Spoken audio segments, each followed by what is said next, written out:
இஸ்ரவேல் ஜனங்கள் எப்படி காணப்பட்டார்கள்? செவி கொடாமல் போனார்கள். ஹல்லேலூயா.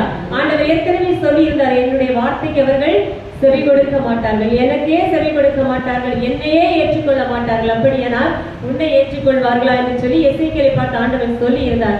ஆனாலும் இந்த எசேக்கியேலிடம் சொல்லிதான், நீ தொடர்ந்து தீர்க்க தரிசனம் வைத்துக் கொண்டே இரு, தொடர்ந்து இறை வார்த்தைகளை சொல்லிக் கொண்டே இரு, அப்பொழுது மாற்றம் வரும் என்று சொல்லி ஆண்டவர் சொன்னதுனால எசேக்கியேல் தீர்க்க தரிசனங்கள் அங்கே சொல்லுகிறதை பார்க்கிறோம்.